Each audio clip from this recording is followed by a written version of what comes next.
a really interesting topic. At least it is to me. And that is, and I always wonder this, Jonathan. By the way, our conversation brought to you by Marcus & Mack, voted best personal injury law firm in the Best of Indiana County contest. Marcus & Mack, a law firm representing injured people. Jonathan, I've always wondered, is my TV watching me or am I watching it? Man, I tell you, it's watching YouTube. Man, it's crazy out there. You know, you've got to be careful about these devices and what they're capable of doing. We love that convenience of being able to lay in the bed and change it with an app, but we've got to really look at the settings and the privacy that we have set on these devices. Well, yeah, because it just seems like it would be so easy if, sometimes our imaginations get away from us, but for something that we're taking a look at, we're gazing into, if we're not careful, then it could be collecting data on us, and that's one way of invading our lives. But another way is, and I like the way that I was reading about this earlier this morning too, because I hadn't thought about this.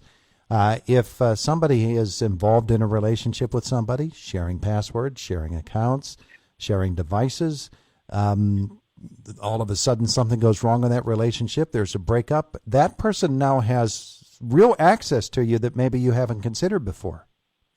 Exactly. That's why it's important to change those passwords up regularly. You can go in your settings in a lot of these apps and really look at what devices are logged in.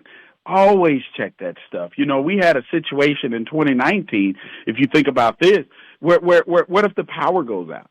How are you going to control that device if that Wi-Fi goes down? And so it's kind of doing the last thing you told it to do. And so Google had an outage, and people weren't able to get in their homes.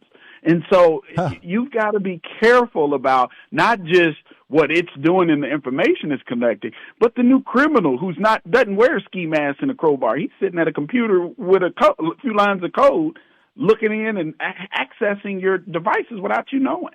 We hear stories as well about people that have malicious devices that can sit outside your home or outside your car in a parking lot at the local shopping plaza, and when you use your remote, all of a sudden that gives them some sort of way to read it and get data off of it. Is that overblown, or does that actually happen?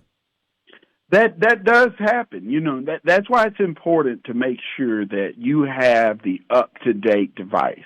If your device is out of date and there is no longer supported with firmware, it's time to get a new one, right? And so, and if you've got the new one, I know I used to be a bad person with this, is those software updates, not wanting to do those, or those are important. The manufacturer, they have a role to play too, and they're trying to send you that patch because they recognize the vulnerable piece in their equipment. And so definitely make sure that you're updating your firmware and addressing those security vulnerabilities. You know, that's interesting that you bring that up, because we do. We tend to look at those and say, no, I'm happy with the way that it is. If I allow it to update, it's going to change something, and it's just going to make it a pain in the butt. Not true, huh? It sometimes it does, and that's because the device is out of date, and I hate it too, but you got to keep up to date, because you want to make sure that you're not being the weak person as you go to one of your friend's house or your parents' house or something like that, where you're connected to their Wi-Fi network, and now you've infected everybody. That doesn't want to be that isn't a good place to be. Jonathan Taylor with us, cybersecurity expert, the leader of TaylorMade Consulting Group, LLC. Been at it for a while, Jonathan, and I'm not sure when you started in this that you thought that our toothbrush could be a dangerous weapon in the hands of somebody with malicious intent, but it really is the case. Everything's a smart device now, isn't it? I mean, everything has an app. If only I can get an app for my daughter and just make her do this, do that, right? I'd be so much happier. Oh, but there are a couple steps we can take.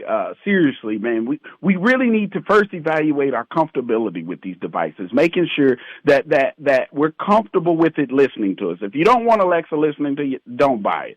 Second thing I'd say do is separate it out on your guest network. Just like when you go to the hotel and the restaurant, they have a guest network. Well, your Wi-Fi router at home has the same capability. And so instead of putting all your eggs in one basket, right, no pun intended, separate it out, put the thermostat, put the refrigerator, put the stove, put that on that guest network, and leave your computer, your laptop, your cell phone on that main network. And then the third thing, definitely update your firmware, but check your passwords. Make sure you've got secure passwords on all of your apps, not just the ones you mainly use, but the ones you barely ever use. Make sure those passwords are secure too, with uppercase, lowercase, symbols, and numbers.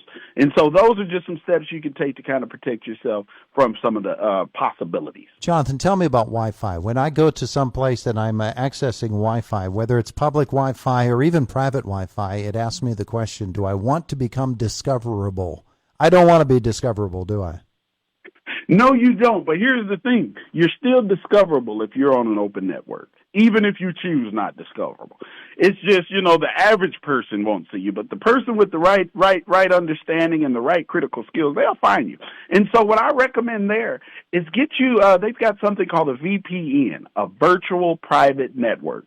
It's a service that you can purchase. That's a software that you download on your phone, your tablet, and what it does is it kind of hides your identity. And so when you're connected on the internet, it doesn't look like you're right there in Pennsylvania. It may make it look like you're in California somewhere or Iowa, that kind of thing. And so virtual private networks are always good to have when you're connecting to unknown networks or networks that aren't your home. Boy, that sort of puts us on better even footing with the guys that want to trick us, don't it? We can trick them? Exactly. Isn't that cool? Yeah, I want to do that. I want to go put myself in a vulnerable position just so I can trick. No, I don't want to do that. No, don't do that. Don't do that. Hey, Jonathan, where are we going to learn more about you and what you do? Man, you can find us online, definitely at tailormadeconsultinggroup.com. That's TAYLORMADE, consultinggroup.com. Look us up, and we'll be glad to serve you. You work generally with consumers, private residents, or with businesses?